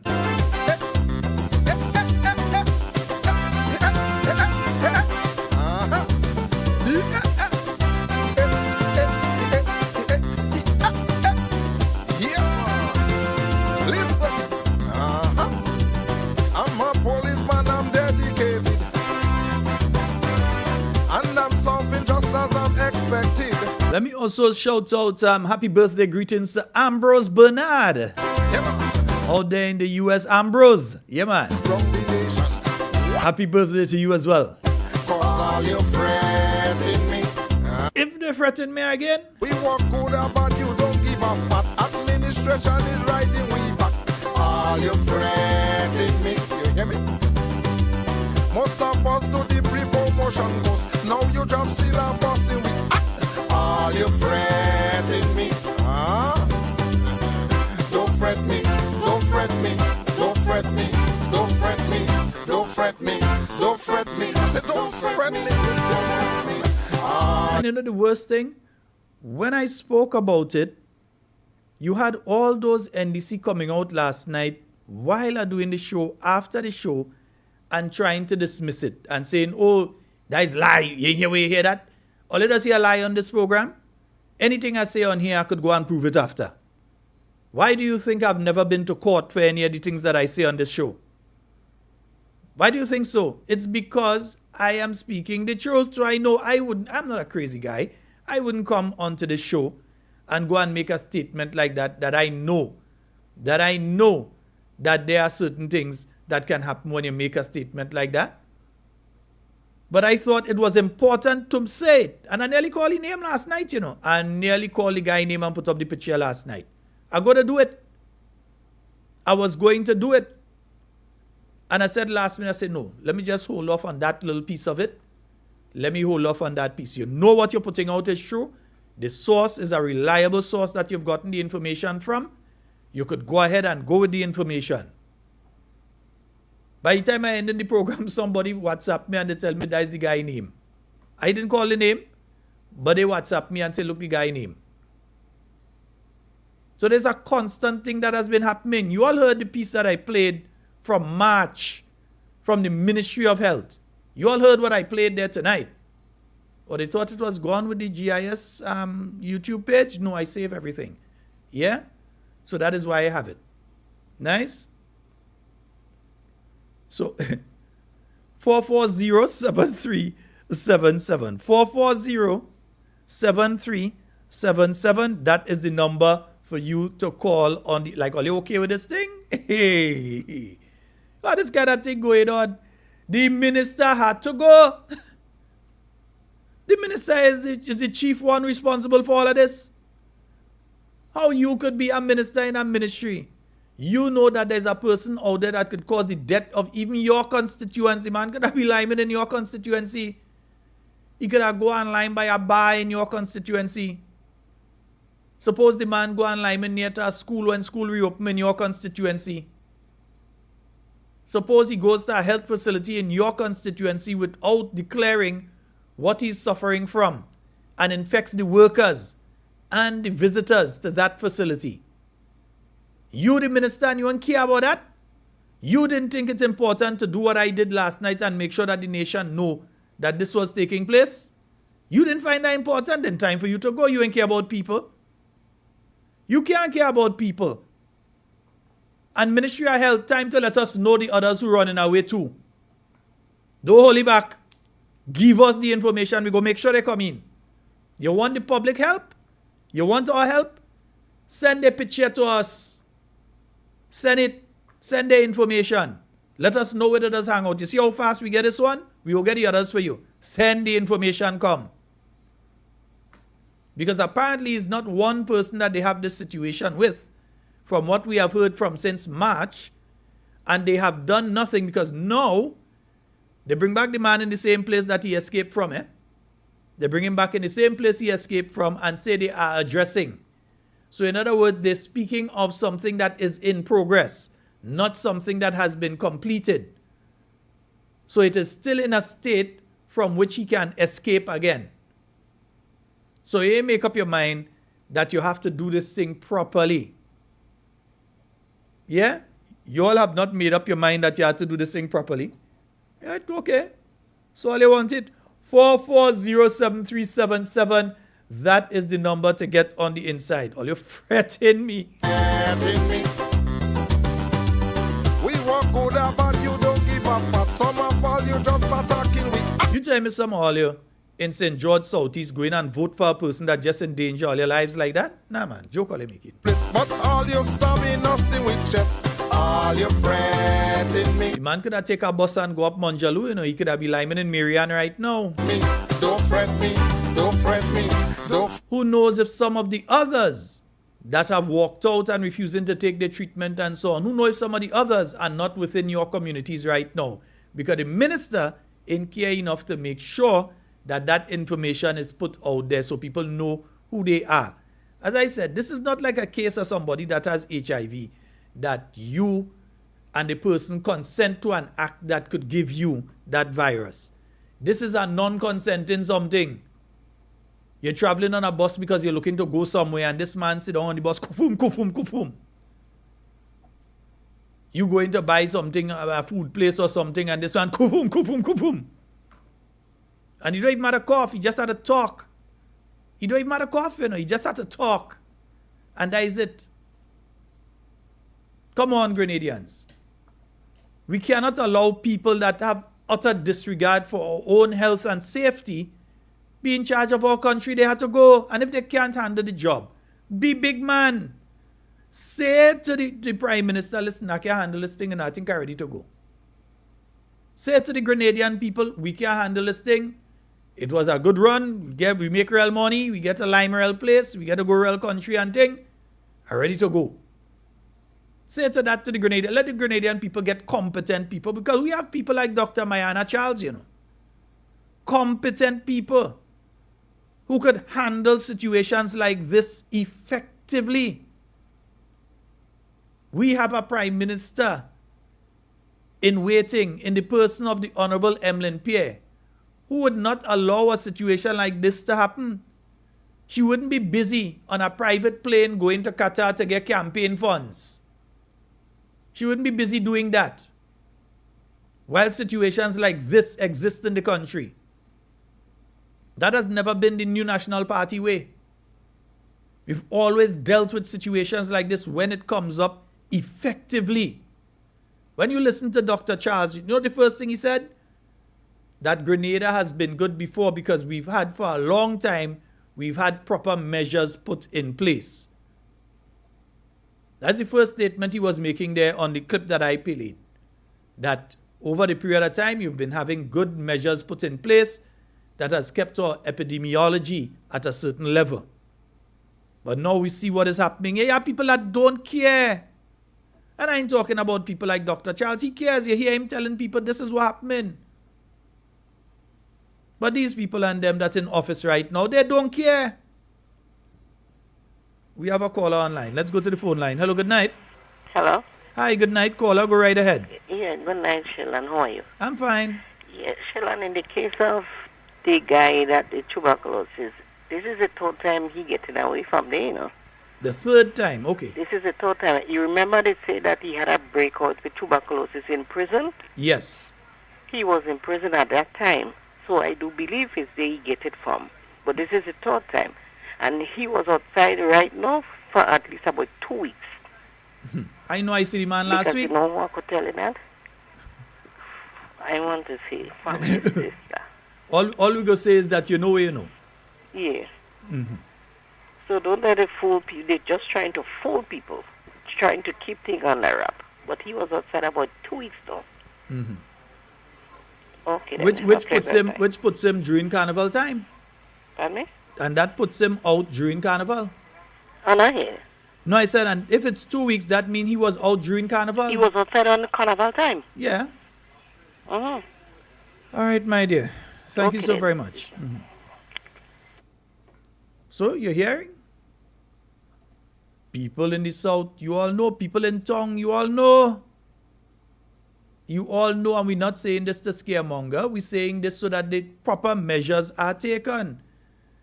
That you have proper things. You know that there's proper. Okay, yeah.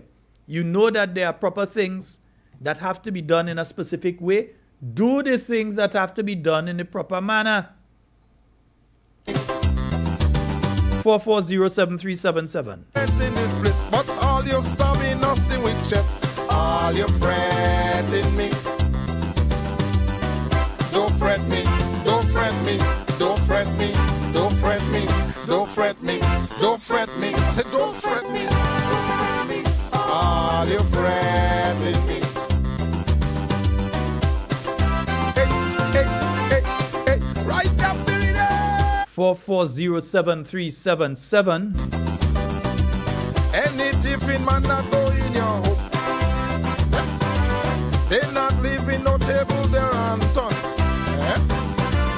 If you come and meet them, We say time for them to go. They want to call the election. You ready for it to go? life they will take They can't call it soon enough for the Grenadian people. all you fretting me. We walk good about you ain't give a fuck. What them bandits do, all you look for that. All you fretting me. Some of all you city in your area, not one of all. I wonder, do they even have enough of the tests to be able to test a significant number of people for TB? Do they even have that? Yeah, do they have enough medication? Because you know when it comes to this government and medication, yeah, them and medication, you know, they ain't friend. So do they have enough medication? If it is found that you have an outbreak in a particular area and you have a significant number of people that need to be dealt with, do they have the medication to be able to deal with that? So do they have significant number of tests to do contact tracing and testing? Do they have significant numbers of amounts of medication to be able to provide for people? Yeah? Even if people are the type of people that could self-quarantine, because there are people that definitely can self-quarantine. They would stay at home, they would take their medication until they are no longer able to pass it on to people, and they will continue to take their course of medication down to the end. There are decent people that would do that. And then you have the vagabonds that would just do anything, and you have the mental cases that you have to keep isolated and treat. But we can't just say that, oh, just forget that, and okay, that done now. That ain't done now, you know. I'm going to warn the Ministry of Health, that ain't done now. Yeah?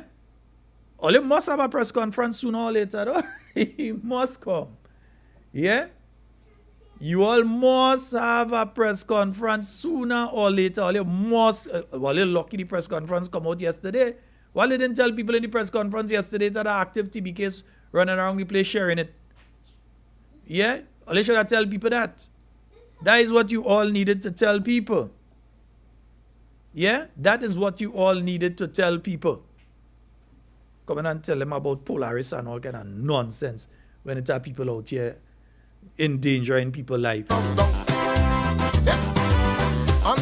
School reopening in a couple weeks.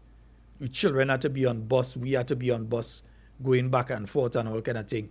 And all you ain't even doing anything to make sure that we're safe when we're doing it. All you fretting me. Some people putting on the normal mask. The normal mask can't help you. It had to be that specific is the N95 they call it. It had to be that mask and above. Yeah? Police go this morning. Police go for the man. Police only have some little rubber gloves. Nothing else. No other personal protection. They say, well, okay, they have the suit to put on, or they have gloves, the proper gloves to put on, or they have proper masks to put on, and so.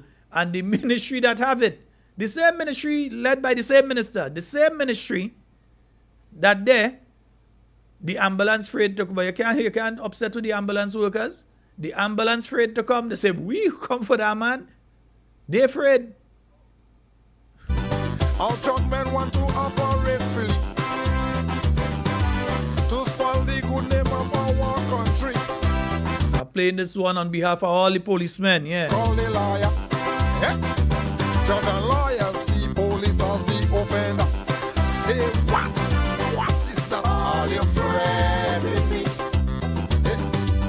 We walk good about judge don't give a fuck because all of them are food in the pot. All you fretting me.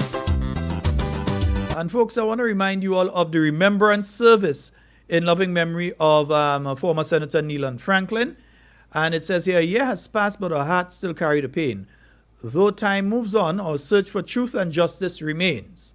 Family and friends are warmly invited to join the family and friends of former Senator the Honorable Neelan Franklin, marking 1 year since his passing. Yes, this weekend marks 1 year since his passing.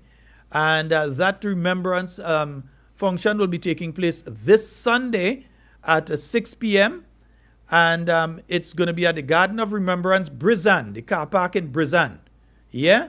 As we reflect on his life, we continue to remember him with love and honor his memory. 1 year has gone by, yet there is still no closure. We stand together in faith, hope, and unity as we remember Neelan and continue to seek truth and justice. Gone from our sight, but never our hearts. All family members, relatives, friends, and well-wishers are invited to attend. So, folks, this is taking place on Sunday from 6 p.m. up there in Brizan by the car park there. Right, it's taking place there on Sunday from 6 p.m. They do have T-shirts. You can contact family members. They do have T-shirts. And so, if you want to get a T-shirt, all right, you can get a T-shirt. And so, while we still await to hear anything in relation to the coroner's inquiry that's supposed to be taking place, we still waiting to hear when they want to do it. All feel like they go throw election in front and we go forget about coroner's inquiry. No, we want the coroner's inquiry now. We don't mind if it's taking place during election. We go attend. We want the coroner's inquiry now. Yeah, you all promised it's going to take place. We want it. Although you all have gone about it the wrong way. You all have gone about it the wrong way. We still want the coroner's inquiry. Don't feel like you're getting away with that at all. No. We want to hear it. We want to know what is taking place. Yeah? Nice. Beautiful. Folks, we have time enough for one more. Oh boy, I had the phone blocked. 440-7377. We have time enough for about one more phone call. Quick phone call. All your friends in me, you hear me? Most of us do the pre-promotion course. Now you just This song is dedicated to the men and women of the Royal Grenada Police Force. in me. Don't fret me, Just remember, it's all that voting first. Yeah? Yeah. fret me, don't fret me, don't fret me. Police officers, all that voting first. Right. Fret in me. Yeah. Because this government trying to make the self look nice. And trying to give the impression that it's all they making look nice. Yeah, endangering all their life like that. All right. To get all the black and video back. When we hold the culprit behind the fence, some complain and say leave them, it then make no sense. Say what? Yeah, again, you all 45 seconds to make that final call. If not, we're going to wrap. We walk good about you, don't give up, but some of all you just... And folks, just a program, no, we will not be on tomorrow night. We seeking for... We'll be back on Monday, God's willing. Monday night, God's willing. But we will not be on tomorrow night, Friday night yet, yeah. Don't fret me, don't fret me, don't fret me. There's still some kinks I'm working out and so I take the additional time to work that out, test it and so on. Some of you would realize that on the weekends, the channel is live. You have various videos going on and so on there. Hey, right up And folks, those of you that do your donations again via the GoToFet, you can go ahead and do your donations there. Whether it's $10, $20, whatever you can give. Then I told it. Yeah, 10, 20, 50, whatever you can give, yeah? Say what? We are thankful for everything. All your friends in me. We walk good about you and give a fuck what them bandits do, all you look for. And somebody's asking if the police didn't have no PPE. No, they may have that. The Ministry of Health, them people decide they ain't coming down, yes. Tell us what people decide they ain't coming. So they had the police to get the man and put him in the back of the van and thing and bring him where they had to bring him and so, yeah? Yeah, that's what they had to do. Yeah. Say don't fret me, don't fret me, don't fret me. All your friends in me. Yeah.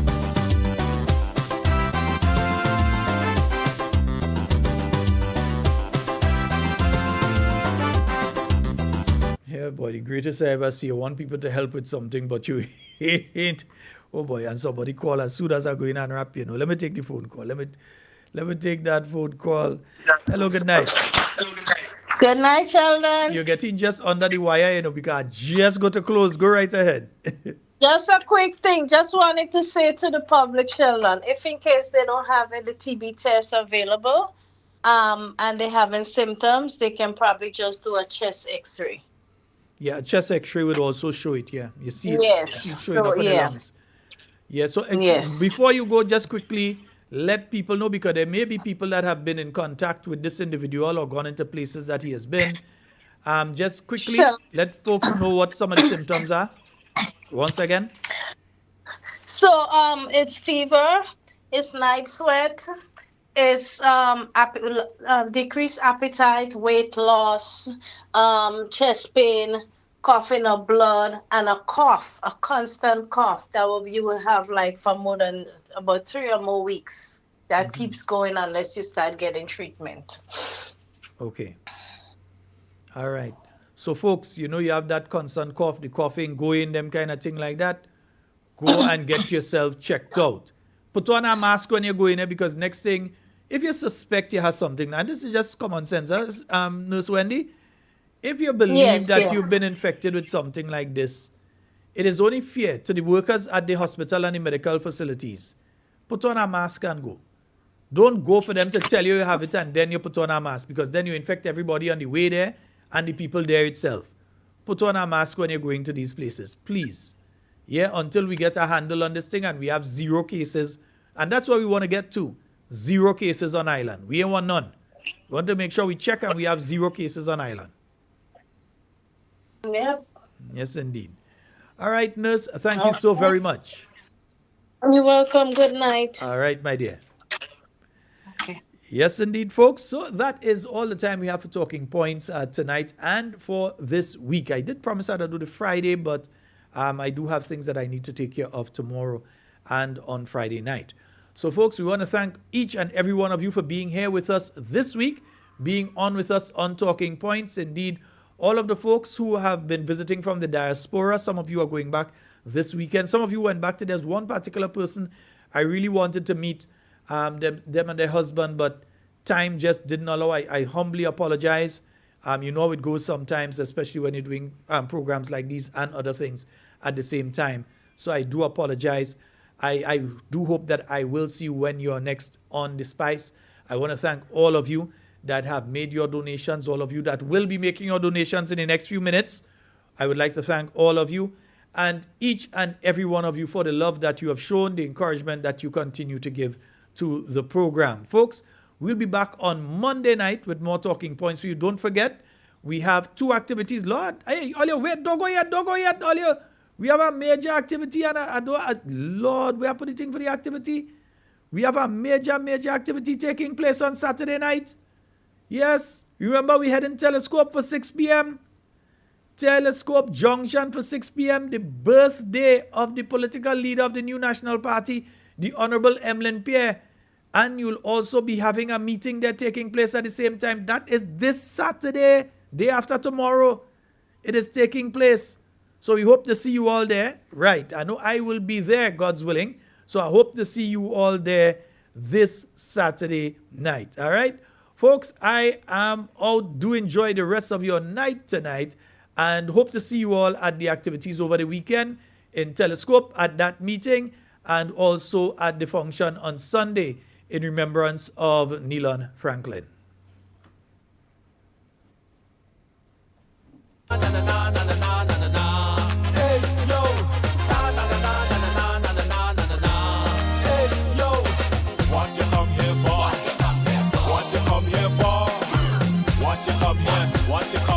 What you come here for?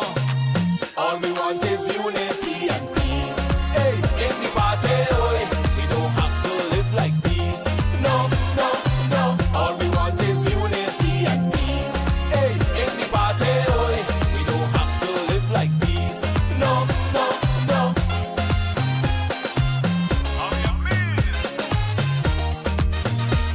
That's right. This is our party. Time don't stop, we everybody breaking away. Strictly unity inside her. Tell them we don't want no trouble. This party is decent people. If you ever thinking evil, inside there is really not for you. All we want is unity and peace. Hey, in the party, we don't have to live like peace. No.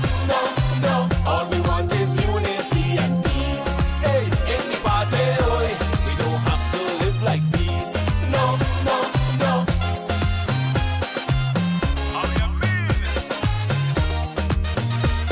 That's right. You dress and you ready to party. Look, you have a knife from your belly. Rude boy, that is plain enough to see. You come here to kill somebody. It's time that you stop that